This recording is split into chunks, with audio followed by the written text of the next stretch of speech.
Bonjour à toutes et à tous, et bienvenue dans Parcours Mathématiques, le podcast qui donne la parole aux personnes travaillant dans les mathématiques. Je vous retrouve aujourd'hui avec un nouvel invité, Olivier Mazneau, qui est data scientist pour l'équipe cycliste Groupama FDJ.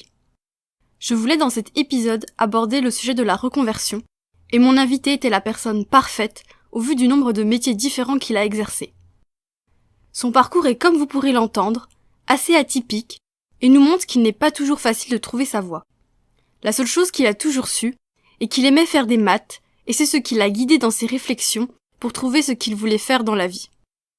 Il nous parlera de ce qui l'anime chaque jour, de ce qui le fait avancer, et surtout, de l'importance de faire ce qui nous plaît. Il nous expliquera aussi ce qu'est la data science, et ce qu'elle peut apporter au monde du sport. Pour finir, nous partageons nos réflexions sur l'école, les apprentissages, et les relations entre les professeurs et les élèves. J'espère que cette discussion vous plaira. N'hésitez pas à laisser un commentaire et à vous abonner pour soutenir le podcast. Vous pouvez aussi vous abonner au compte Instagram du podcast qui s'appelle Parcours Math Podcast pour découvrir les coulisses du podcast et avoir des extraits inédits des épisodes. Je vous laisse maintenant rejoindre ma conversation avec Olivier Mazneau. Bonne écoute!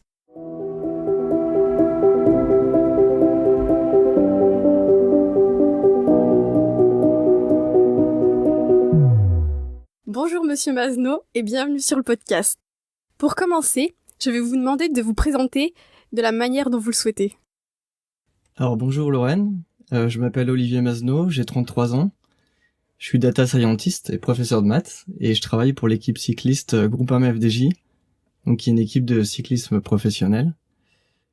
Voilà, je travaille avec l'équipe depuis le mois de mars et j'ai été embauché en tant que salarié depuis le début du mois, c'est tout frais.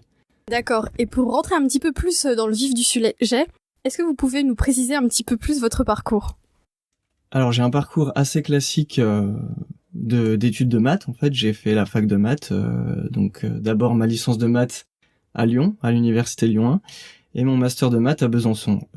Et j'ai préparé les concours de l'éducation nationale, le CAPES et l'agrégation ici à Besançon. Et justement, au moment du bac, pourquoi est-ce que vous avez choisi les mathématiques ? Alors moi, je me suis vraiment construit tout au long de ma scolarité, dès le départ, comme étant bon en maths. En fait, c'était mon truc. Je me souviens quand j'étais déjà en primaire, les maths c'était ma matière, c'était la matière où je préférais aller. Donc ça a jamais fait trop de doutes. J'ai pas forcément toujours eu des très bonnes notes, mais les maths c'était mon truc quoi. Dès qu'il y avait un petit problème un petit peu plus difficile qui se posait en classe, bah j'étais là et c'était vraiment ma matière, la matière où je préférais aller. D'accord, donc en fait vous pouvez dire que vous aimez les maths depuis quand même assez longtemps et que vous avez toujours été attiré par ça. Et justement, est-ce que vous avez envisagé d'autres études au moment de les choisir ? Oui, globalement, les sciences me plaisaient. Donc, la physique, la bio, j'y ai aussi un petit peu réfléchi. Je me voyais bien faire de la recherche dans ces domaines-là. Mais les maths avaient quand même ma préférence. Et je me suis pas trompé parce que dès que je suis arrivé en fac, j'ai vraiment, les maths, il y a un petit saut quand même entre le lycée et l'université. Et pour certains, ça devient difficile, quoi, les mathématiques. Et moi, c'était le contraire. C'était encore une révélation, quoi. Pour moi, c'était vraiment ce que je voulais faire. Et j'avais vraiment l'idée de faire de la recherche, quoi. C'était vraiment recherche. Ouais. Alors, justement, donc vous disiez que vous avez toujours voulu, vous aimez bien plutôt le côté recherche, pas forcément que dans les mathématiques, mais aussi dans d'autres disciplines scientifiques. Et vous nous dites que ça fait pas très longtemps que vous êtes data scientist. Justement, pourquoi vous avez entrepris une reconversion ? Alors, à l'issue des concours de l'éducation nationale, j'ai été prof pendant 1 an, ici, en fait, à Besançon. Et ça a été un peu la douche froide. Voilà, j'ai vite senti que c'était pas mon truc, que en fait, j'étais pas à l'aise devant la classe. Et surtout, je me suis dit que ça changerait pas, en fait, que quoi que je fasse, je m'imaginais pas dans 5 ans être devant une classe. C'est un métier, c'est une vocation. Je pense qu'il faut vraiment avoir la vocation. Le métier d'enseignant, c'est un métier difficile. Faut aimer transmettre les maths, ce qui est mon cas. Le côté pédagogique, je pense que il me plaisait, il était là. Et il y a aussi un aspect d'éducation. Quand on est professeur, il y a quand même un aspect éducation qui, lui, c'était pas mon truc, moi. Ne serait-ce que dire aux élèves de bien se tenir, de pas faire de bruit, c'était pas naturel pour moi, quoi. J'avais du mal avec ça. Moi, dans ma tête, intérieurement, je me disais, mais si vous avez envie de faire du bruit, faites du bruit, c'est que vous en avez besoin. Tu vois, pas vraiment le genre de pensée qu'il faut avoir quand on est prof. Mais par contre, transmettre les maths, ça m'a toujours plu et ça me plaît encore.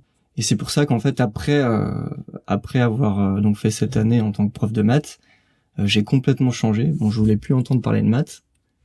J'ai travaillé dans des magasins de vélo. Ça a rien à voir. Donc de la mécanique vélo et puis un peu de commerce. J'étais donc dans des magasins. Je faisais à la fois de la mécanique et à la fois je vendais des produits du vélo. Le côté mécanique, ça m'a plutôt plu, mais le côté commercial, c'est pareil, il faut l'avoir. Et je me suis rendu compte que j'aimais les maths et il fallait que je continue là-dedans. Donc ce que j'ai fait, j'ai fait une première, non, c'est pas une reconversion, mais j'ai donné des cours de maths en tant que professeur particulier. J'ai fait ça pendant quelques années. J'ai aussi été professeur. J'ai écrit des cours pour le CNED, mais je me disais quand même que ça manquait de sens, tout ça. Donner des cours particuliers, c'est bien, mais on a quand même beaucoup d'élèves qui sont en difficulté, qui savent. Enfin, les parents voient bien que les maths c'est pas leur truc, mais qu'il faut qu'ils aient des bonnes notes. Donc typiquement, j'ai eu beaucoup d'élèves en S par exemple qui étaient pas vraiment à leur place, quoi, qui font des maths qui donnent pas de sens à ce qu'ils font. Et en tant que prof, on les accompagne, on essaie de leur faire comprendre, mais c'est quand même compliqué. On va pas du jour au lendemain leur faire aimer les maths. Et c'est assez difficile. C'est pas toujours hyper valorisant d'être prof particulier, je trouve. Et du coup, ça a trotté dans ma tête. Je me suis dit bon, les maths c'est quand même mon truc. Je veux faire des maths. Est-ce que je pourrais pas trouver un boulot type ingénieur dans lequel il y a des maths? Je connaissais pas particulièrement le métier de data scientist, mais en faisant quelques recherches, je me suis dit tiens, c'est fait pour moi des maths appliquées qui peuvent être appliquées justement à d'autres disciplines. Vas-y, fonce, go, trouve de quoi te former et ça va te plaire, c'est fait pour toi. C'est vrai que beaucoup de personnes pensent que professeur, ils voient juste l'aspect pédagogique, mais il y a tout un aspect, on va dire, encadrement des élèves. J'ai une amie justement qui a passé le CAPES et c'est bien ce qu'elle dit, c'est que la pédagogie ça prend une partie du temps, mais on ne fait pas exclusivement de la pédagogie quand on est professeur. Et c'est vrai que ça peut être un peu difficile quand on se confronte justement à la réalité. Et justement, vous aimiez toujours les mathématiques, vous avez dit que vous aimiez toujours les mathématiques, mais en mathématiques appliquées, il y a quand même beaucoup de métiers différents. Comment est-ce que vous avez pensé particulièrement au métier de data scientist? C'est vrai qu'il y a énormément de métiers, mais data scientist, ça a vraiment le vent en poupe. En fait, les données sont partout. Et puis j'ai regardé aussi les métiers qui embauchaient beaucoup, là où il y avait beaucoup de demandes. Et data scientist, c'est le cas en fait. On en entend parler, d'intelligence artificielle un peu partout. Il y a réellement de la demande.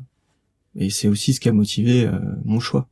J'étais pas particulièrement, quand j'ai fait des maths à l'université, en France, je dirais qu'avant 2010, au lycée, on faisait pas trop de stats, de proba. On en faisait un petit peu en terminale, mais vraiment pas trop avant. Du coup, c'était vraiment tout algèbre analyse, et à l'université aussi, j'ai fait très peu de statistiques. Donc c'était pas naturel pour moi de me dire je vais aller plutôt vers métier où les statistiques c'est comme la branche principale des maths, même si c'est pas entièrement vrai en data science, il y a besoin par exemple d'algèbre linéaire et d'autres types de mathématiques. Oui, c'est vrai qu'en ce moment, le métier de data scientist, on recherche beaucoup de data scientists, et c'est vrai que c'est quand même un métier qui tend plutôt à se développer, donc c'est vrai que c'est peut-être le premier auquel on pense quand on cherche sur Internet. Et comme justement vous nous dites que pendant votre formation, vous n'avez pas fait tellement de statistiques et tout ce genre de choses, comment vous avez fait pour vous former au métier de data scientist, justement, quand vous aviez fini déjà un master? Comment vous avez fait pour apprendre ces nouvelles techniques? Alors, une fois que je me suis dit que c'était le métier fait pour moi, j'ai regardé un peu l'offre des formations qui existaient. Et moi, je voulais que ce soit rapide. Je voulais être opérationnel en 1 an, pouvoir trouver du travail. Et du coup, je me suis tourné vers Internet, et notamment vers le site Open Classrooms. J'imagine que les geeks connaissent, c'est l'ancien site du Zéro. C'est un site qui propose un certain nombre de ressources dans tous les domaines de l'informatique, liés de près ou de loin à l'informatique. Et en plus des cours qui sont totalement gratuits, je vous conseille d'ailleurs, je conseille à tous les étudiants d'aller jeter un coup d'œil. Il y a des cours qui sont très bien faits, c'est très instructif. c'est un bon complément en plus des cours qu'on a à l'université par exemple. En plus, le site offre des parcours. Bon, c'est payant, ça a quand même un certain coût. En fait, le principe, c'est qu'on apprend déjà en autonomie, c'est-à-dire que on a un mentor qui nous suit. Chaque semaine, on a la possibilité d'avoir une visioconférence avec lui. Moi, ça durait 1 heure, mais je crois que maintenant, ils ont réduit, ça dure 1/2 heure. Et en fait, chacun va à son rythme. C'est-à-dire que si je veux faire la formation en 4 mois, que je suis très rapide, que je suis hyper efficace, je vais la faire en 4 mois. Si j'ai besoin de 2 ans, je peux la faire en 2 ans.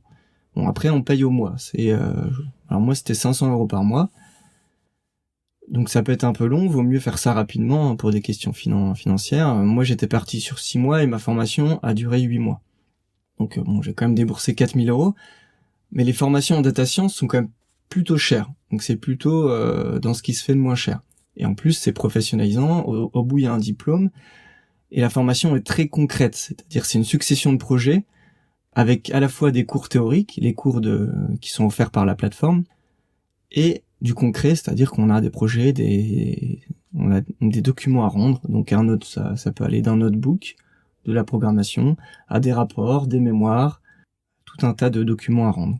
Et en fait, c'est bien parce que ça donne un cadre. Et moi, ça correspondait vraiment à ma demande. Enfin, à ma demande. Je me voyais pas aller à l'université, enfin reprendre des cours à la fac avec des étudiants un peu plus jeunes, entre 20 et 25 ans, et surtout pendant 2 ans. Ouais, il fallait que ce soit rapide et ça correspondait vraiment bien et ça a plutôt bien fonctionné au final. Je suis très content de cette formation. Enfin, après, faut avoir une certaine autonomie, quoi. Faut pouvoir travailler seul. Il y a le mentor qui est là pour nous guider. Le mentor, donc souvent, c'est quelqu'un qui est lui-même data scientist et qui est là pour nous apporter ses connaissances du métier et aussi pour effectuer le point, quoi. C'est bien d'avoir quelqu'un à qui on peut parler semaine après semaine de ses avancées, de la direction dans laquelle on veut aller. Non, le principe, j'ai trouvé ça vraiment sympa comme principe. Donc en fait, vous avez fait une formation en ligne pour être data scientist, mais il y avait quand même un échange avec une personne en réel. Est-ce que, par exemple, vous connaissez d'autres formations pour être data scientist? Ça peut intéresser peut-être d'autres de nos auditeurs. Alors, des formations diplômantes, il y en a. Elles sont souvent chères. Après, il y a l'université, forcément, c'est ce qui sera le plus économique, mais passé 30 ans, souvent, on n'a pas envie de retourner à l'université, ça correspond plus à nos besoins, et puis on a une vie de famille, on a peut-être un métier, on doit faire la formation à côté, donc c'est pas toujours évident. Je pense que c'est un bon compromis actuellement, et il y a énormément de gens qui font cette formation sur ce site-là. Après, je connais pas tout, il existe certainement d'autres sites qui, comme Open Classrooms, offrent une formation à distance, à un prix abordable. Parce qu'il y a des formations à 20 000 € par mois, 20 000 € la formation, et c'est compliqué niveau financier. Et justement, votre formation, vous dites qu'elle a duré 8 mois. Et quelle est la différence justement entre vous et une personne qui sort par exemple d'un master de data science qui dure 2 ans en termes de compétences? Est-ce que vous avez les mêmes compétences ou est-ce que vous direz que peut-être certaines compétences sont plus ou moins développées? Je ne sais pas. Alors je pense qu'au niveau théorique, j'ai vu moins de choses. Ça, c'est certain. Au niveau de la théorie, notamment tous les types d'algorithmes, de modèles, modélisation qui existent, c'est sûr, j'ai vu moins de choses. Par contre, au niveau pratique, j'ai énormément pratiqué en fait pendant toute la durée des 8 mois. En fait, on programme, on a un projet concret. On a une succession de projets concrets et du coup, j'ai pu le voir à travers les stagiaires que j'ai eus. J'ai eu plusieurs stagiaires là dernièrement. J'ai beaucoup plus d'expérience en programmation et je pense que c'est dû à la formation, à la fois à la formation que j'ai fait et aussi au fait que je programme depuis des années et en ça je pense que je suis plus opérationnel qu'un étudiant qui sort d'université tout en ayant quand même un bagage théorique un peu moins important mais qui peut se combler aussi. Mais à l'inverse, l'étudiant qui sort de master une fois qu'il va travailler, justement, il va combler son manque d'expérience en tant que pratiquant de la programmation, quoi. vous avez plus de compétences en termes de pratique, peut-être un peu moins en théorique, mais comme vous avez déjà fait un master de maths, vous avez quand même une base théorique, je pense, assez solide. Et j'aimerais bien revenir sur le fait que vous disiez que vous avez été professeur. Qu'est-ce que vos expériences en tant que professeur vous ont apporté dans votre métier aujourd'hui ? Je dirais énormément de recul sur les apprentissages. C'est-à-dire, on est vraiment dans une société où aujourd'hui, la compétence principale qu'il faut avoir, je pense, c'est la capacité d'apprendre. Et en ça, je suis très critique avec l'école, par exemple. L'école ne remplit pas cette fonction principale qui est être autonome dans les apprentissages. Pour la simple et bonne raison que on est encore trop sur le modèle du cours magistral. Donc si ça tenait qu'à moi, il y aurait pas du tout de cours magistral et il y aurait que des projets concrets. Mais dès le plus jeune âge, en fait, dès la primaire, le collège, le lycée, je verrais bien l'école comme une succession de projets concrets où le but c'est d'apprendre par soi-même. Mais pour ça, il faudrait que la notion de programme, la notion même de programme scolaire vole en éclats. Et on sait pourquoi on a des programmes, c'est parce que derrière on a des notes qui sont un moyen de sélection.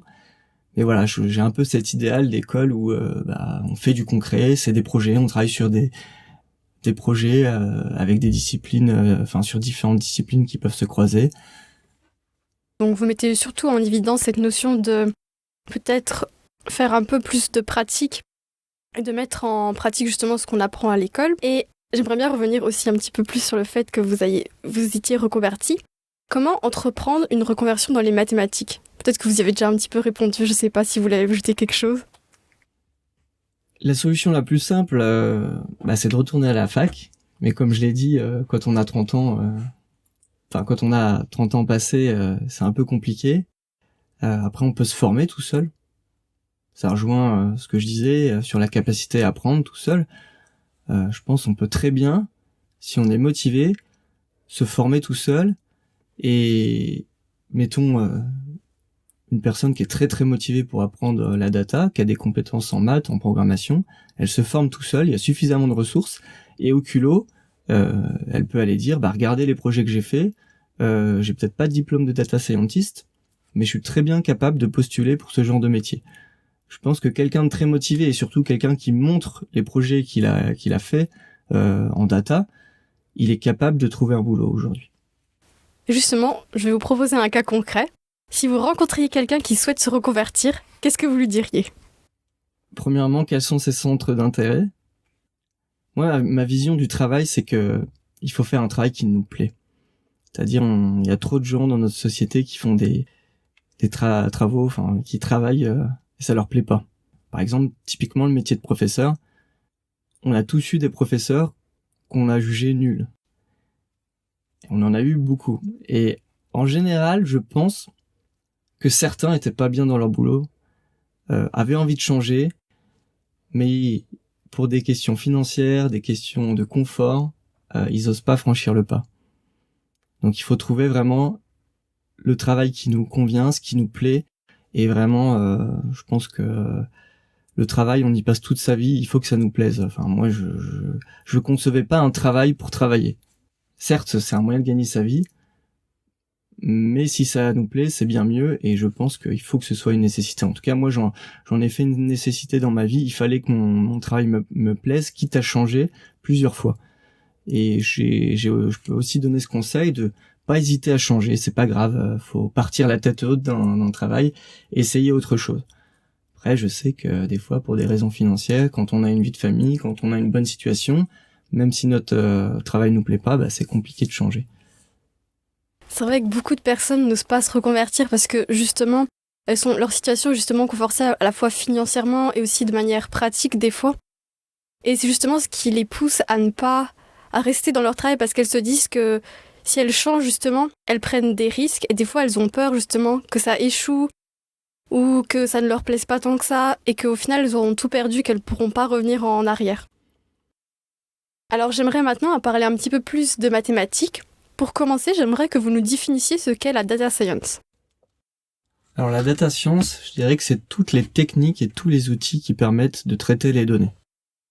Ça va des outils théoriques, donc les algorithmes, les modèles, les mathématiques qui ont été développés pour la data science. Et à côté, on a les outils pratiques. la programmation, donc les langages de programmation, les bibliothèques spécialisées pour traiter les données. Voilà, et c'est la maîtrise de tout cet ensemble pour traiter les données qu'est la data science. Donc la data science, on pourrait dire que c'est l'art d'analyser les données. Et pourquoi faire des mathématiques, justement, est particulièrement utile dans les métiers de la data ? Parce que ce qu'on veut, c'est traiter intelligemment les données. Et surtout, pouvoir généraliser des raisonnements. Dès qu'on généralise des raisonnements, c'est les maths qui permettent de formaliser la réflexion. Donc on a besoin d'algorithmes qui soient sophistiqués pour traiter toute une classe de problèmes.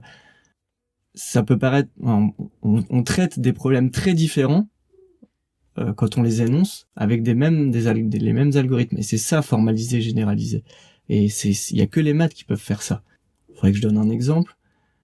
Et on va traiter des problèmes de traitement d'image à la fois et des problèmes de reconnaissance vocale avec des réseaux de neurones qui sont finalement des algorithmes, les mêmes algorithmes pour traiter des données qui sont très différentes. D'accord, donc c'est un petit peu la logique, la façon de réfléchir, de poser les problèmes. Justement, les maths, ça semble plutôt théorique d'un premier abord. Quelles sont les différences justement en data science entre la théorie et la pratique ? Qu'est-ce que vous avez appris de théorique qui vous sert le plus dans la pratique ? Alors pour le moment, paradoxalement, j'ai pas utilisé des maths très sophistiquées. Je dirais, quand je suis arrivé dans l'équipe, je me suis dit, qu'est-ce que tu peux faire qui va avoir un effet immédiat, qui va être le plus utile de manière immédiate à l'équipe. Et je me suis rendu compte qu'il y avait beaucoup de travail statistique à faire, c'est-à-dire des stats descriptives. Typiquement, donner les statistiques, un coureur vient de faire un entraînement. Les entraîneurs ont besoin de statistiques pour évaluer la performance. Donc il s'agit pas de modèles, il s'agit pas d'analyse prédictive, mais il s'agit de statistiques, donc de maths assez simples. Mais par contre, c'est vite poser des questions de complexité, parce que j'ai énormément de fichiers, énormément de données, et je dois faire des programmes qui sont performants. Donc là, je peux dire que par exemple, quelque chose qui m'a servi beaucoup, c'est la notion de complexité. Et quand je crée mes fonctions, quand je programme mes fonctions, j'ai toujours en tête des idées de complexité. Et là, mes connaissances théoriques peuvent m'aider, même si après, c'est vraiment dans la pratique, comment est-ce qu'on adapte ces fonctions pour gagner du temps. D'accord, donc l'efficacité, c'est justement le côté peut-être de la théorie qui sert le plus en pratique, de se rendre compte de à quel point les choses peuvent prendre du temps ou pas. Et justement, vous nous avez dit que vous travaillez dans le milieu sportif, mais justement, qu'analyse-t-on comme données dans le sport et à quoi cela sert-il ? Alors, je vais parler plus précisément du vélo, parce que c'est les données sur lesquelles je travaille. Donc le vélo et plus globalement les sports d'endurance, en gros les sports où on a soit une montre connectée ou un compteur. Donc nous, ce qu'on a, c'est des données, principalement des données temporelles, des séries temporelles. Donc les compteurs récoltent tout un tas de données qui sont échantillonnées toutes les secondes.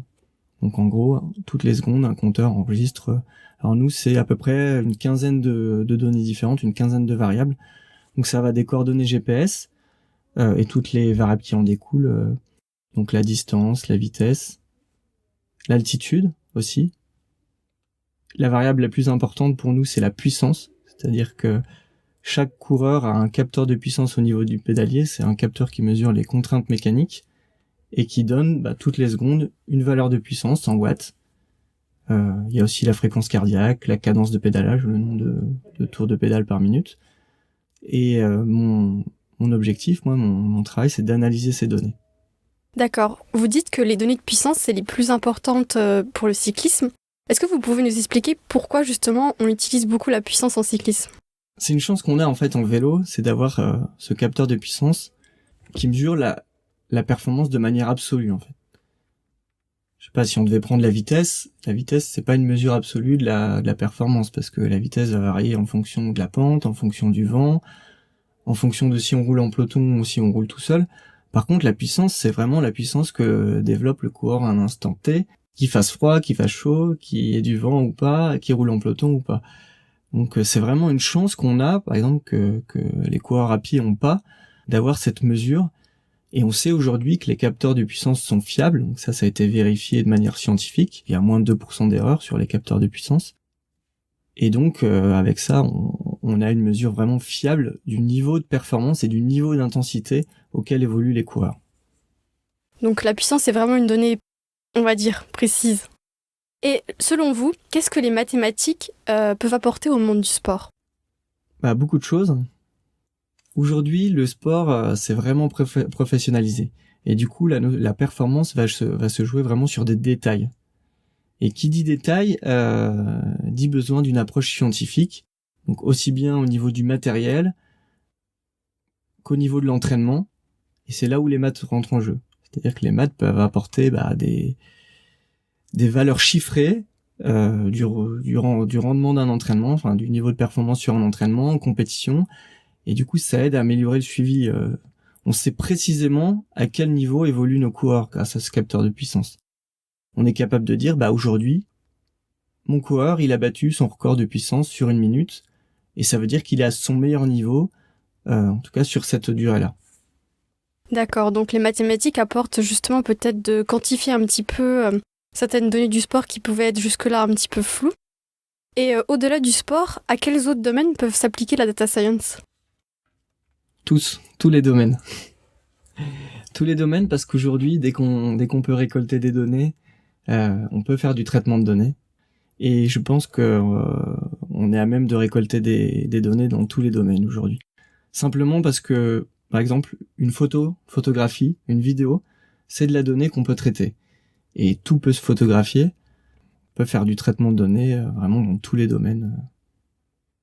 Je pense pas qu'il y ait des domaines qui échappent au traitement des données, et un data scientist, s'il fait les choses bien, il peut apporter quelque chose, je pense même à l'art. Je peux donner des exemples. Par exemple, aujourd'hui, on colore les vieux films en noir et blanc avec des fausses couleurs.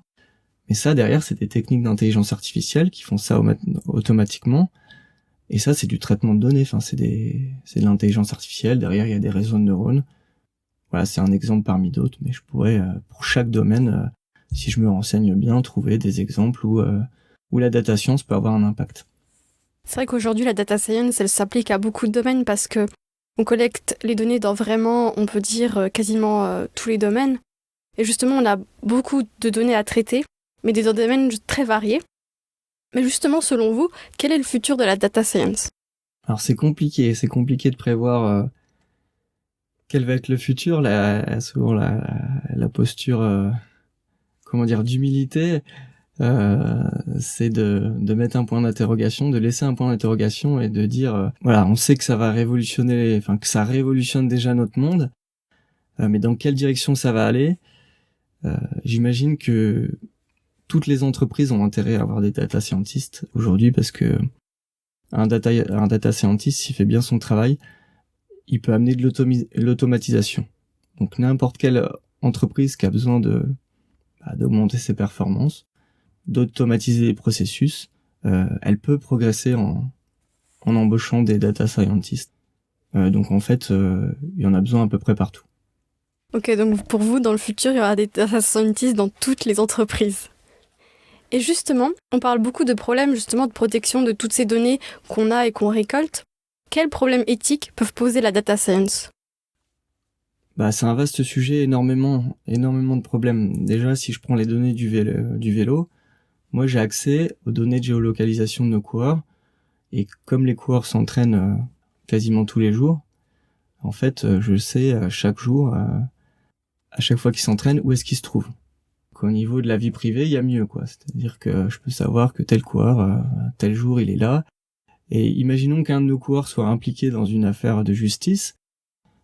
C'est vrai que la police pourrait venir me voir et me demander où il était à tel jour, à cette heure-ci. Et forcément, j'aurais des informations à leur donner. Donc après, se pose la question de la protection des données. Moi, forcément, j'y ai accès. Et j'ai envie de dire, ça peut pas être autrement, parce que si j'y ai pas accès, je peux pas traiter les données. Je peux pas. J'ai besoin de ces informations. Elles sont importantes. Sinon, je traite pas les données. Mais après, ce que je peux faire, moi, j'ai un devoir vraiment de, par exemple, quand je fournis les données à un tiers, de les anonymiser, d'enlever les coordonnées GPS. C'est ce que j'ai fait, par exemple, avec mes stagiaires. Et puis j'ai un devoir aussi, moi, de pas aller regarder, j'ai aucun intérêt à aller regarder où se trouve tel coureur. Voilà, ça, je peux, mais ça m'intéresse pas. Après, plus globalement, au niveau éthique, je pense que la data science peut apporter le meilleur comme le pire. C'est un peu comme, on peut faire cette analogie avec la bombe nucléaire. En soi, la fission ou la fusion atomique, c'est pas dangereux. C'est comme la data science. En soi, c'est pas dangereux. Mais on peut vraiment, je pense, à l'avenir, on peut vraiment, celui qui a envie de faire le mal avec ces technologies, ce sera possible. Et du coup, faut que notre société mette des garde-fous, impose des règles, voilà, des choses qu'on n'a pas le droit de faire. Typiquement, moi, quelque chose qui me fait peur, c'est la surveillance de masse. C'est-à-dire qu'au nom de la sécurité, on met des caméras partout et après on laisse l'intelligence artificielle faire le reste pour nous fliquer. Je prends un exemple, si aujourd'hui on voulait mettre des GPS dans toutes les voitures et contrôler la vitesse de tout le monde, technologiquement c'est largement faisable. Est-ce qu'il faut le faire ? Bien évidemment que non. Mais au nom des fois de la sécurité, on s'en est rendu compte dernièrement avec le Covid, au nom de la sécurité, on peut vite prendre des décisions qui vont à l'encontre des libertés individuelles, quoi. On n'aurait pas imaginé ne pas avoir le droit, par exemple, de pas pouvoir se déplacer à plus d'1 kilomètre. Et on l'a fait au nom de la santé. Et ben ça vraiment, c'est un danger qui nous guette. Au nom de la sécurité, au nom de la santé, si les technologies le permettent, peut-être qu'à l'avenir, des décisions assez inquiétantes vont être prises. Et ça, il faut se battre contre. Et moi, je trouve c'est intéressant justement d'être du côté de ceux qui maîtrisent ces technologies. Et je crois que tous les data scientists ont ce devoir-là, justement de, comme ils maîtrisent, comme ils connaissent, on sait comment ça marche, ces technologies, on a un devoir d'informer en fait ceux qui nous entourent et de dire attention là, les caméras dans les villes, c'est peut-être pas d'en mettre partout, c'est pas forcément une bonne chose. Moi, je pense que c'est même une très mauvaise chose. Vaut mieux miser sur l'éducation, avoir une société, qui mise vraiment sur l'éducation, plutôt que de fliquer tout le monde en mettant des caméras, comme en Chine, quoi, où le moindre fait et geste que tu fais, il y a une caméra, elle te reconnaît, et t'as un bon point ou t'as un mauvais point. Moi, je crois que je veux surtout pas d'une société comme celle-là. C'est vrai que justement, le problème des données, c'est que elles sont pas forcément très encadrées et qu'on essaye justement de faire de plus en plus de législation pour leur utilisation. Mais le problème, c'est que ces données, elles sont quand même récoltées. Donc au final, après, il faut savoir ce qu'on en fait, mais des fois, il peut y avoir aussi des problèmes de confidentialité, des données qui sortent alors qu'elles n'auraient pas dû sortir. Enfin, ça pose beaucoup de problèmes, les data. Il y a peut-être justement une réflexion à porter sur ces données et leur utilisation potentielle. Alors, pour revenir un petit peu plus précisément à votre parcours personnel, comment est-ce que vous avez trouvé ce poste à Groupe FDJ ? Parce que c'est vrai que en data scientist, on peut aller dans beaucoup d'entreprises. Comment est-ce que vous avez pensé justement à cette entreprise ? Parce que c'est pas forcément la première chose auquel on pense. En fait, j'avais une copine qui faisait du VTT à haut niveau. Donc c'est un milieu, le cyclisme de haut niveau que j'ai côtoyé donc il y a quelques années. C'est comme ça que j'ai connu Frédéric Grapp, qui est le directeur de la performance de l'équipe. En fait, j'avais eu l'occasion de discuter avec lui, notamment quand un de ses étudiants était venu à la fac de maths pour expliquer un peu ce qu'il faisait. Et il nous disait en tout cas aux profs de maths qui étaient là, qu'ils avaient besoin justement de ces compétences en maths qu'ils avaient pas. Ils faisaient des choses qui étaient déjà assez sophistiquées, mais au niveau maths, il leur manquait des compétences. Et le courant était bien passé avec Frédéric Grapp.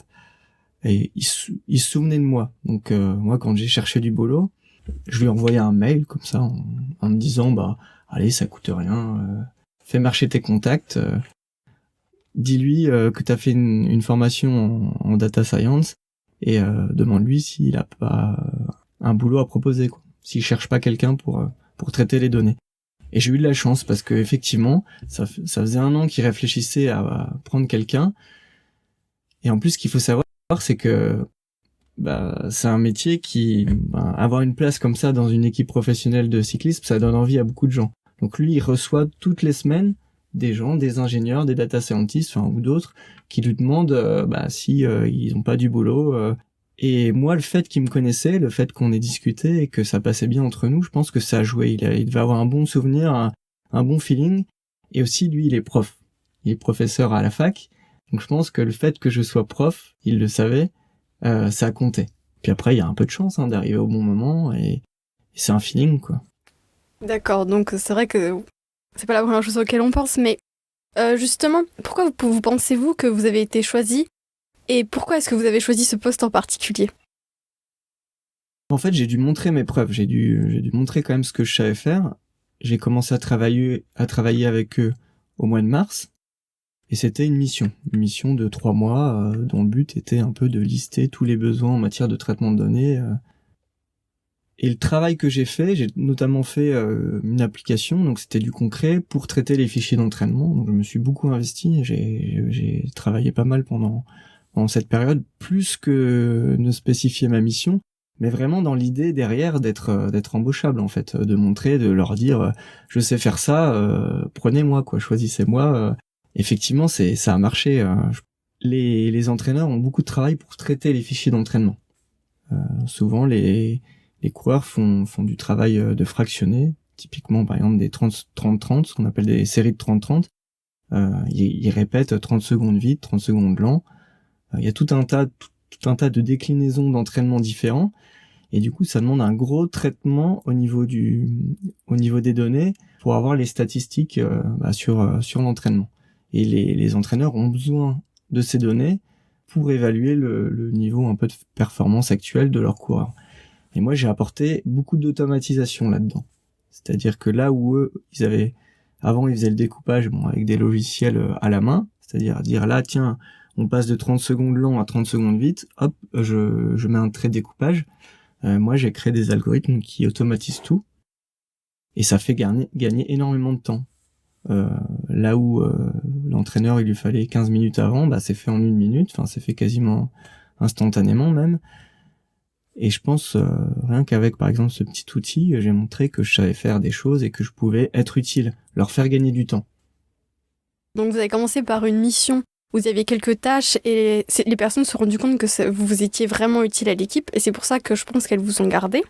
Et pour parler un petit peu plus de ce que vous faites au quotidien, quels objectifs avez-vous? Alors mon objectif pour cette première année, pour ma première année en tant que salarié dans l'équipe, ça va être de créer tout un tas d'outils, justement pour traiter les fichiers d'entraînement des coureurs. Donc c'est des outils vraiment adaptés à nos besoins, aux besoins d'une équipe professionnelle de cyclisme.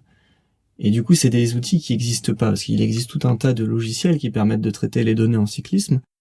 Mais nous, on a besoin vraiment d'outils spécifiques, typiquement pour avoir un suivi de ce que font nos coureurs sur des séances type à l'entraînement. Si on veut avoir un suivi de l'historique avec des jolies courbes, il y a beaucoup de travail à faire d'automatisation. Et ça va être un de mes gros travaux pour la première année.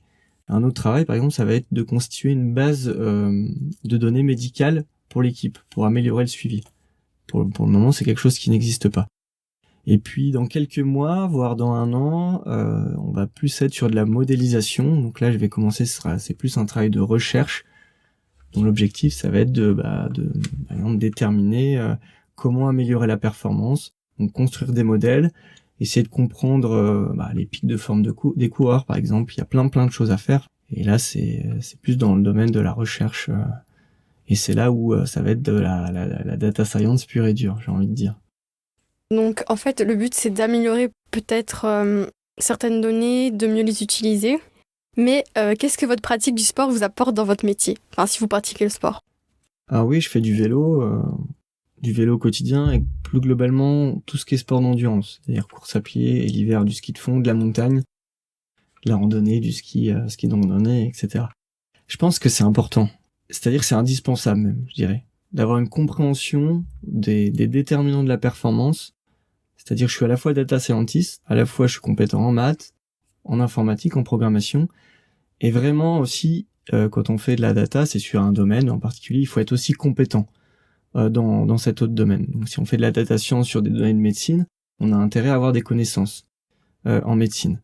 Alors, on peut les acquérir au fur et à mesure, mais là je pense que de partir avec un vécu de cycliste, à mon avis, on peut difficilement se rendre compte les facteurs qui jouent sur la performance si on n'a jamais fait de vélo. C'est vraiment un plus, et je pense que ça a joué aussi dans le fait que je sois embauché. Donc dans les data science, c'est important de comprendre un petit peu le domaine pour lequel on va utiliser les données. Ça nous donne peut-être une compréhension de ces données parce qu'on ne peut pas juste se contenter de traiter les données, il faut qu'on comprenne à quoi elles correspondent pour justement mieux les traiter. Et juste pour parler un petit peu de votre métier comme ça, qu'est-ce que vous trouvez le plus enregistrement dans votre métier et pourquoi vous aimez vraiment votre métier? C'est vraiment être à la croisée de plusieurs disciplines. Moi, ça me plaît vraiment. C'est-à-dire, à la fois j'aime les maths, j'aime programmer et j'aime le sport. Moi, mon rêve, c'était de trouver un boulot qui allie les trois. Et c'est fait, en fait. C'est génial. Et je pense qu'il y a beaucoup de gens qui m'envient. Et aussi l'idée de créer quelque chose. Moi, je voulais avoir, et c'est ce qui me manquait quand j'étais prof. Quand on est prof, on crée du savoir, mais pas une création, je dirais, à part entière, quoi. Alors que là, je vais créer des outils. Donc, c'est des algorithmes, c'est des programmes, des modèles. Et mine de rien, il y a une partie faut être créatif, quoi. Et ça me plaît. Je pense qu'il fallait que j'ai ça dans mon travail. Donc c'est vrai que on va dire que ce métier combine entre guillemets toutes vos passions et que justement vous aimez beaucoup cette partie créative. Et quel challenge avez-vous relevé en arrivant dans ce nouveau métier? Souvent, on a une bonne idée, on réfléchit et on se dit, bah tiens, ce serait bien que je fasse ça. Je fasse telle application qui permette de traiter les fichiers d'entraînement de telle manière, mais on n'a pas forcément les compétences pour.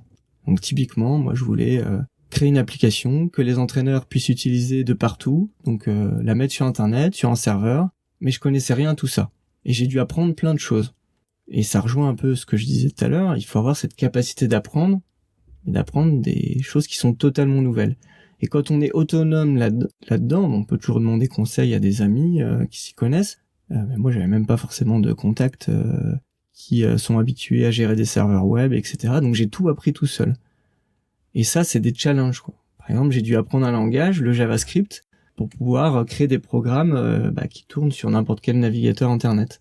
Et souvent, on arrive au départ, on sait vraiment pas comment faire. C'est un mur, quoi, un mur. Et on se rend compte que petit à petit, en lisant, en regardant des cours, mais en ayant aussi de l'acharnement au travail, enfin acharnement mais dans le bon sens du terme, petit à petit on va vaincre les obstacles et quand on a réussi à la fin, et si on est bien obstiné et si on a un peu ça, la fibre de programmation, souvent on y arrive.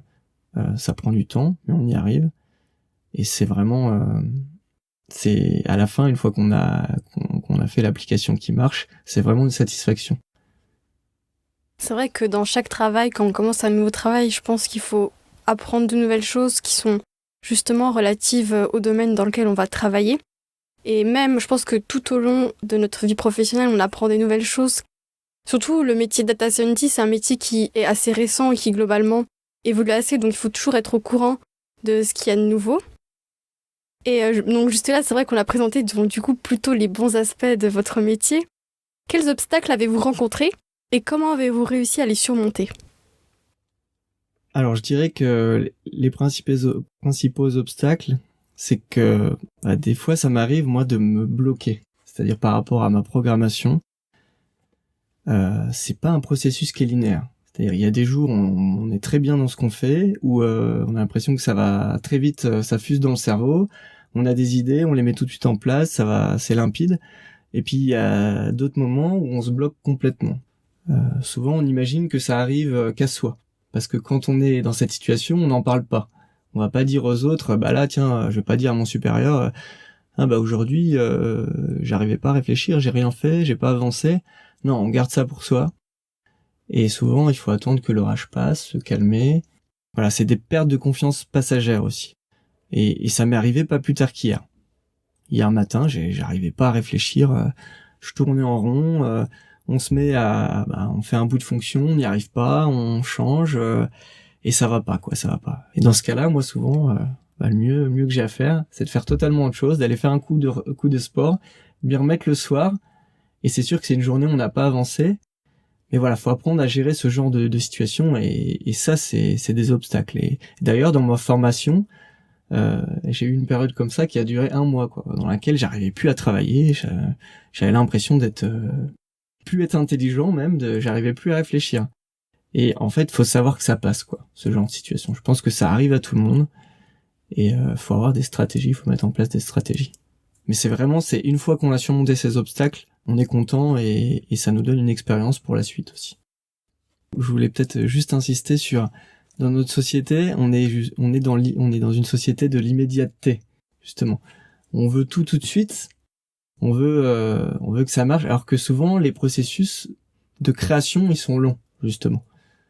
Démontrer un théorème, enfin construire tous les outils qu'il faut, imbriquer toutes les pièces pour construire, démontrer un théorème ou construire une application, c'est des processus quand même un peu similaires et c'est pas dans l'immédiateté. Et moi je trouve que j'ai cette chance justement d'avoir mon supérieur direct qui comprend ça parce qu'il est chercheur et il va pas être là sur mes épaules tous les jours à me dire qu'est-ce que t'as fait, qu'est-ce que t'as pas fait. Et moi, j'ai connu ça notamment dans mes différents travails que j'ai effectués avant celui-là, où mon supérieur direct, il avait besoin chaque jour de savoir vraiment ce que je faisais, ce que j'avais fait, ce que j'avais pas fait. Et je crois qu'il était dans l'erreur, par exemple, ce supérieur-là que j'ai eu. Vraiment, faut laisser le temps aux gens. C'est une chance que j'ai dans mon boulot, moi. Et je conseille aux gens de justement fuir si on est face à des personnes comme ça qui sont sur notre dos. Faut laisser confiance aux gens et des fois avoir conscience que ça prend du temps. C'est vrai qu'en mathématiques, ça nous arrive souvent de bloquer sur des questions, mais c'est vrai que les personnes avec qui j'ai discuté m'ont tout dit que même si elles arrivaient à démontrer des théorèmes, parfois, ça leur prenait du temps. On peut même dire que notre précédente invitée nous a dit qu'elle avait passé 2 ans pour démontrer un théorème. Donc je pense qu'il faut se dire que c'est normal de bloquer, que des fois, il faut laisser un petit peu de temps et qu'au final, on va arriver à trouver la solution. Est-ce que vous avez des regrets concernant votre métier ou votre parcours ? Moi, mon principal regret, mon rêve, c'était de faire de la recherche fondamentale en maths. Depuis assez jeune, je pense dès le lycée, j'avais ce rêve-là. Et pour différentes raisons, notamment le fait que j'ai perdu bêtement des années. Donc j'ai passé l'agrégation, et une fois après avoir passé l'agrégation, vu que j'avais bêtement perdu quelques années, mes parents m'ont dit là c'est peut-être le moment de travailler, d'avoir un vrai travail. Alors que j'aurais pu faire une année supplémentaire au final et je pense que j'en avais les moyens, j'aurais eu la motivation aussi qu'il faut pour justement partir en maths fondamentales. Mais voilà, ça s'est pas fait et au final, je pense que je vais quand même être amené à faire de la recherche. Alors ce sera pas de la recherche fondamentale en maths, mais ce sera de la recherche sur des données du sport, en data science. C'est tout aussi intéressant. J'ai plein de choses à faire, plein de choses à découvrir, plein de choses à trouver, et tout est à faire dans ces domaines. Ça, c'est assez, assez excitant de se dire que ce qu'on va faire, ça n'a pas forcément été fait, ou c'est des terrains, assez inexplorés, et il y a énormément de choses à faire du coup. D'accord, nous a peut-être quelques regrets au moment de nos études de ne pas être justement allé au bout pour faire une thèse et faire de la recherche après, mais au final, c'est vrai que les datas sont en pleine évolution, il y a beaucoup de choses qu'on peut faire ou découvrir dans ce genre de domaine. Pour finir sur une note un peu plus positive, quels sont vos projets pour le futur et quels sont vos rêves ? Déjà au niveau de l'équipe, on a des idées, tout un tas de trucs qu'on veut développer. J'espère y arriver. Pas mettre trop de temps. Et puis j'espère qu'on pourra dire aussi dans 1 an, 2 ans, vraiment avoir embauché un data scientist pour l'équipe, ça a vraiment été une bonne idée. Et vraiment, j'espère apporter beaucoup à l'équipe. Parce que c'est pas quelque chose d'évident, c'est pas quelque chose de naturel en soi. Et je pense que dans l'équipe, il y a beaucoup de gens, même actuellement, qui se disent pourquoi est-ce qu'il a pris un data scientist ? Quel est l'intérêt ? Ils voient pas forcément, ils connaissent pas le métier, mais ils voient pas forcément l'intérêt, parce que mon supérieur, en fait, direct, se posait la question entre prendre un entraîneur supplémentaire, parce que les entraîneurs de l'équipe ont beaucoup de travail, il y a beaucoup de coureurs, dans l'équipe principale, l'équipe World Tour, on a 30 coureurs, donc ça fait du travail. Donc il se posait la question entre prendre un entraîneur supplémentaire ou prendre quelqu'un comme moi pour faire gagner du temps aux entraîneurs. Et il a pris la seconde option. Mais voilà, c'est pas naturel dans l'équipe, donc j'espère que je vais arriver à m'imposer, à montrer que je peux réellement apporter des choses, ce qui est pas évident a priori. D'accord. Donc vous souhaitez que vraiment votre place en tant que data scientist apporte vraiment quelque chose à l'équipe et qu'on soit content de votre travail, on peut dire. Voilà, c'est ça. Et ensuite, au niveau du futur à plus long terme, donc il y a tous ces projets qu'on a démarrés sur le traitement des données d'entraînement. Et ensuite, il y aura tout l'aspect modélisation, mettre la performance en équation, hein, en résumé. Après, mon souhait aussi, ce serait d'aller explorer d'autres sports. Donc il y a d'autres sports qui me passionnent, l'athlétisme, le biathlon aussi. Et justement, si je peux me construire comme ça une expertise dans le domaine des sports d'endurance, j'espère avoir la possibilité de passer d'un sport à l'autre, et pourquoi pas même devenir une référence, c'est un peu mon rêve ça, au niveau de la France ou même au niveau international, pourquoi pas, sur le traitement des données du sport. D'accord, donc vous aimeriez bien pouvoir appliquer votre travail à d'autres disciplines sportives, plus spécifiquement les sports d'endurance. Parce qu'on utilise déjà des data scientists dans les sports collectifs, par exemple, mais c'est peut-être un petit peu différent des sports d'endurance. Notamment sur les stratégies de jeu, forcément les sports comme le football, le rugby, les sports où il y a plus d'argent. Donc ils ont déjà investi sur des data scientists depuis déjà, je pense, quelques années pour certains clubs de football. Et c'est un travail qui est un peu différent. Je pense que la data est utilisée aussi pour les performances physiques des joueurs, mais aussi, et peut-être même principalement, après je suis pas spécialiste, pour des questions de stratégie de jeu. Et ça, après, moi, c'est mon feeling avec le sport, c'est moins mon truc. Mon truc, c'est les sports d'endurance. Mais les data scientists ont aussi leur place dans les autres sports. Et il y a même des sports où ils ont un rôle vraiment prépondérant actuellement, c'est les sports mécaniques. En Formule 1, les ingénieurs, il faut des ingénieurs de tout type, dont des data scientists qui ont vraiment un rôle important à jouer. Parce qu'il y a tellement de données qui sont tellement de capteurs, les voitures, les motos ont tellement de capteurs que il faut pouvoir analyser ces données dans le but d'améliorer les véhicules. Mais là, c'est pareil, c'est pas ma spécialité, et moi, c'est pas forcément mon truc, les sports mécaniques. Alors pour finir, j'aimerais bien que vous partagiez quelques conseils à nos auditeurs. Pour commencer, je vous demandais quels enseignements avez-vous tirés de vos diverses expériences. Alors ce que je dirais, c'est qu'il faut arriver à prendre du plaisir dans ce qu'on fait. Dans un travail, donc ça je l'ai déjà dit, mais je vais encore insister là-dessus. Et du coup, pas hésiter à changer, à mon sens, à changer de boulot quand ça nous plaît pas. Faut pas hésiter à franchir le pas.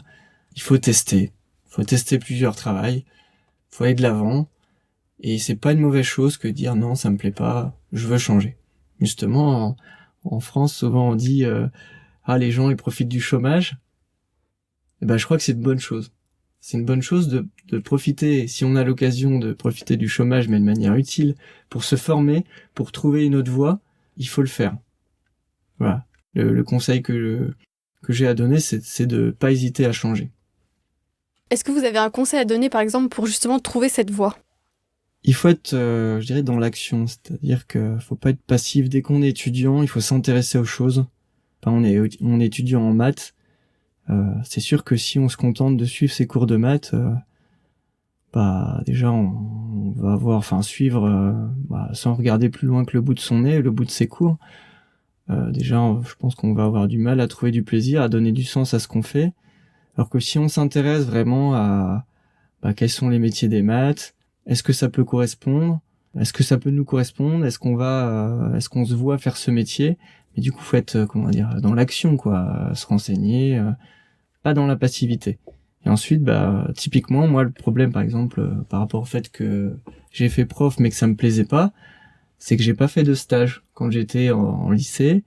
Quelque part j'ai loupé, j'en ai fait, j'ai donné des cours particuliers, mais il me manquait cette expérience devant des classes complètes qui aurait pu me permettre de dire non, c'est vraiment pas fait pour moi. Donc testez, soyez actifs, et si besoin, changez de voie, n'hésitez pas, c'est pas très grave. Donc vous direz qu'il faut vraiment être acteur de son avenir et acteur de ses études, de ses choix, et ne pas hésiter même si on se trompe, à justement prendre une autre voie, que c'est pas grave de se tromper. Est-ce que justement il y a des personnes qui vous ont marqué, qui vous ont aidé pour votre parcours ? Et est-ce que vous pourriez citer quelques personnes qui vous inspirent vraiment ? J'ai un prof de maths, c'était un prof d'histoire des maths que j'ai eu quand j'étais étudiant à Lyon, à la fac, qui est devenu un ami en fait après. Et quand j'ai été en stage avec lui, donc c'était un stage d'histoire des maths. J'étais pas forcément bien dans ma peau, dans ma tête, je savais pas trop où j'en étais. Et lui, il a su me donner confiance en moi. C'était quelqu'un qui était, c'était de la bienveillance, quoi. Et il a su reconnaître en moi un potentiel et surtout m'encourager. Et surtout, c'était quelqu'un qui était pas, sur la forme, mais qui vraiment s'attachait à voir ce que les gens avaient au plus profond d'eux-mêmes, quoi. Donc moi, il a vu que j'étais passionné, il a vu que j'étais intéressé, il a vu que j'avais besoin de confiance, et il a su justement m'encourager, trouver les mots justes pour me remotiver, quoi. Et en plus, il faisait du vélo aussi, on a été faire du vélo ensemble, donc c'est devenu un ami. Mais c'est vrai que des professeurs comme ça qui vous marquent, bah il y en a, il faut les trouver aussi. Il faut pas hésiter justement. Ça c'est un conseil que je peux donner à l'université, à aller vers les profs. Les profs naturellement ils vont pas venir vers vous, c'est pas forcément leur boulot. Mais par contre, j'ai rarement vu des profs qui détournaient la tête quand on allait leur poser des questions. En général, ils sont plutôt réceptifs, ils sont plutôt contents qu'on vienne les voir. Et effectivement, les étudiants ont souvent du mal à venir à eux et à venir leur poser des questions. Ça, c'est quelque chose de très important. C'est vrai qu'il y a certains professeurs qui nous marquent ou qui nous aident justement à trouver notre chemin. Et c'est vrai, pour rebondir un petit peu sur ce que vous disiez, c'est vrai que la plupart des professeurs, je me suis rendu compte que une fois, je suis allée voir un professeur pour lui poser des questions et je me suis rendu compte que justement, il était extrêmement heureux que je vienne lui poser des questions. Et justement, il m'avait dit qu'il trouvait que c'était dommage que les étudiants viennent pas le voir parce qu'il aimait bien justement discuter avec les étudiants. Et je dirais qu'il faut pas avoir peur d'aller voir les professeurs parce que la plupart sont assez ouverts justement à discuter avec leurs étudiants. Et justement, est-ce que vous avez un conseil particulier que vous souhaiteriez donner ? Alors moi, j'aime bien justement quand un prof, un étudiant casse la barrière prof-élève. Et je pense qu'en France, c'est un peu le problème, c'est qu'il y a cette barrière entre les profs et les élèves, et souvent, c'est compliqué, quoi. Et moi, par exemple, quand j'étais étudiant, j'ai pas eu de mal justement à aller voir des profs et des fois, en fait, le professeur en face de nous, on est un adulte, on est étudiant, mais on est un adulte, c'est un adulte, et puis, on peut même aller boire un coup avec lui, quoi. Ça m'est arrivé d'aller boire un coup. Et quand on casse cette barrière, typiquement le prof dont je parlais là, prof d'histoire des maths, qui est devenu mon ami, il m'a dit tout de suite, tu me tutoies. Au début, j'ai eu un peu de mal, mais au final, après, ça m'a pas posé de problème. Et après, il y avait une proximité, c'est-à-dire, le but, c'est pas qu'on soit intime, le but, c'est qu'on soit comme des collègues de travail, en fait. Il y a un étudiant, un professeur, voilà. Et casser cette barrière, je pense que c'est important. Ça, c'est pas casser le respect. Faut pas mélanger les deux. Mais on garde le respect qu'on a envers le professeur. Mais voilà, simplement, on est un adulte, c'est un adulte, on travaille ensemble quelque part. Et en général, quand ça se passe comme ça, on ose parler au professeur. Il y a plus de problème. Si on a des questions à lui poser, on n'a pas de souci à lui poser les questions. Et en général, le professeur est là aussi pour nous aider. Donc pour tous nos éditeurs, la question à retenir, c'est vous pouvez aller voir vos professeurs, ils ne vous en voudront pas. Et les tutoyer. Et maintenant, je vais vous poser la question du podcast. Quel est votre premier souvenir mathématique ? Alors, je pense que c'est mon premier souvenir. J'avais 5 ans. Et alors, mon truc, c'était de m'amuser à écrire des chiffres sur un cahier. Donc, je commençais à 1. Mon objectif, je crois que j'ai jamais réussi, mais c'était de remplir le cahier. Et en écrivant les chiffres les uns après les autres.